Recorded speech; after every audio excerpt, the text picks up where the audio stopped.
Au marché Makassi est centre fréquenté par de nombreuses personnes à provenance de diverses localités.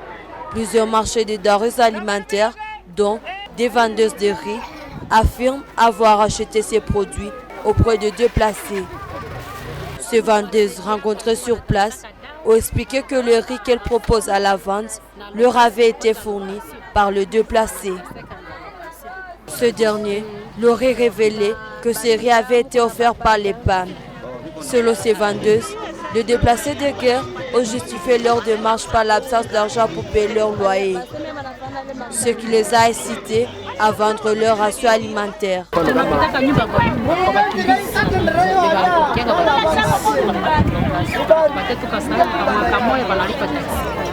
Tunawasaidia juu wanatafutaka dawa, wanatafuta masomo na location, kwanza location.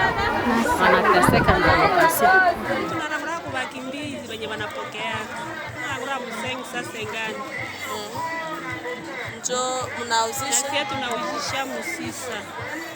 Ce produit, dont les riz et les petits pois, sont facilement repérables sur les étals du marché et sont proposés à un prix relativement abordable.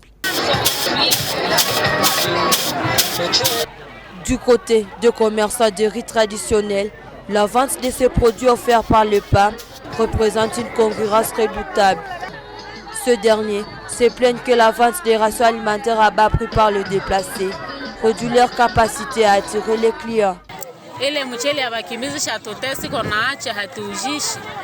Donge vande na katala sana juu ile mchele ya bakimbizi. Sina watu wa mingi balepokea seni bakimbizi bashapokea mchele yenyewe. Ndio maana hatuko na usha tena. Tena hapo peke biko na keji kalia kumchele yenyewe mumweshe ila seka sani musengi safra.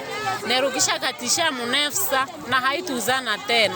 Samedi dernier, le porte-parole du PAM à RDC, Claude Kalinga, a exprimé sa préoccupation face à cette situation, soulignant que ces rations sont destinées à une aide temporaire et qu'elles ont pour objectif de lutter contre la malnutrition des déplacés.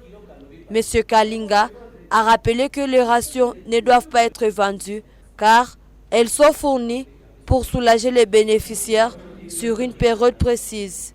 C'est pour dire que ce n'est pas un privilège, qu'on vient là-bas parce qu'on veut y être. Non, au contraire, c'est avec beaucoup de risques qu'on vient dans une zone à problème pour chercher à apporter un secours nutritionnel et alimentaire aux personnes dans les détresses. Et maintenant, notre réaction par rapport à ceux qui vendent nos vivres, c'est tout sur le marché. Je l'ai dit aussi en passant. Nous ne voulons pas, quand vous regardez sur nos sacs, c'est écrit en anglais, not for sale. Ce n'est pas à vendre. C'est écrit. Malheureusement, on écrit ça en anglais. Je crois qu'on va mettre ça en français. Pas à vendre. Sinon, les gens vont dire, ça c'est en quelle langue là, on s'en fout. On va mettre ça en swahili, langue locale, pour que les gens comprennent que ce n'est pas à vendre. Nous vous donnons, c'est bien calculé, très bien calculé, la quantité que l'on vous donne. Ce n'est pas au hasard. C'est pourquoi cette ration est donnée par taille de famille. Mais c'est que le peu que le pain vous donne, c'est bien calculé en termes de kilocalories. Vous le mangez, si vous respectez cette ration-là, vous allez voir que vous en bénéficiez.